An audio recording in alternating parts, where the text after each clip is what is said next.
मिळणार आहे तिकीट अजून काही स्पष्ट झालं नाही. जर एवढी अस्थिरता असेल तर पुन्हा पुन्हा आपण जर त्यांना मतदान केलं तर म्हणजे आपण आपल्या उरात मारून घेऊ.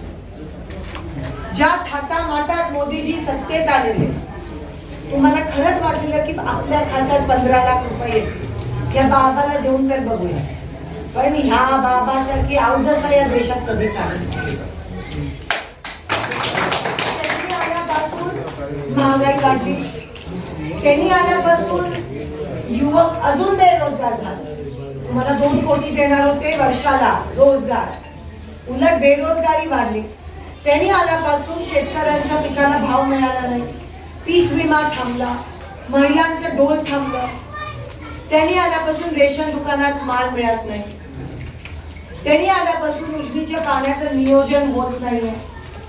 त्यांनी आल्यापासून आरक्षण रद्द करायचं, आरक्षण द्यायचं तर सोडा, आरक्षण रद्द करायचं कट कारस्थान करतात. आणि त्यांनी आल्यापासून आपल्या देशात कधी ना आलेला कोरोना आला. आणि कोरोना काय केलं, आपल्या घंट्या वाजवायला, ताटा वाजवायला. आता आई म्हणते ना, ताटं वाजवली तर अवदसा येईल, तसंच झालं. दुसरी लाट आली, दुसऱ्या लाटेत लोक गेले. सोलापूरचे खासदार 2दा निवडून गेले. आणि हे तर मी 10 वर्ष म्हणते, त्याच्या आधी 15 वर्ष बीजेपीचे खासदार होते. म्हणजे एकूण 25 वर्ष काँग्रेसपेक्षा जास्त बीजेपी सत्तेत होती सोलापूरमध्ये.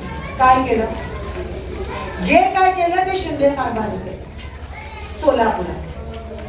10 वर्ष तुम्ही त्यांना दिली, पंतप्रधान ते, मंत्री ते, खासदार ते, आमदार ते, पण तुम्हाला काय 10 वर्षात काही मिळालं नाहीये, काहीही सोलापूरला मिळालं नाही. ती चिमणी पाडली.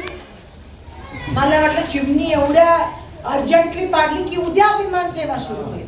अजून विमान सेवा सुरू, अजूनही ते बिचारे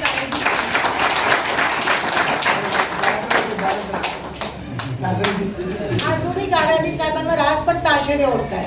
अरे ते बाजूला सोडा ना, पहिले विमान सेवा तर चालू केलं. पण नाही, हे ना फक्त राजकारण करायचं, काम करायचं नाहीये.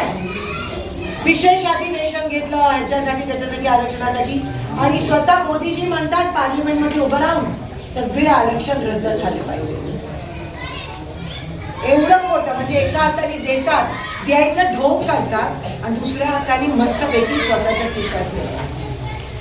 काल सुप्रीम कोर्टनी स्टेट बँकवर ताशेरे ओढले आणि सांगितलं की ते इलेक्ट्रॉन बॉन्ड जे आहे ते खुलासा करा.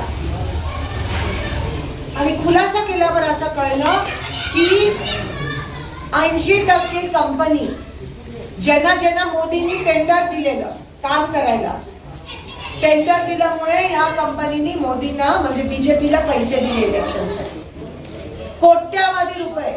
एका ती सिरम इन्स्टिट्यूट आहे ना, ज्यांनी आपल्याला वॅक्सिन कंपनी जबरदस्ती केलं, त्यांनी 100 कोटी रुपये दिले मोदींना आपल्याला मारण्यासाठी. टेन्शन नका घेऊ, पण खरं वॅक्सिन जबरदस्ती आपल्याला का केलं, कारण का वॅक्सिन सरकारने विकत घेतलं. तुमच्या आयुष्यावर पैसे कमवायला सरकारने वॅक्सिन विकत घेतलं, तुम्हाला जबरदस्ती केली.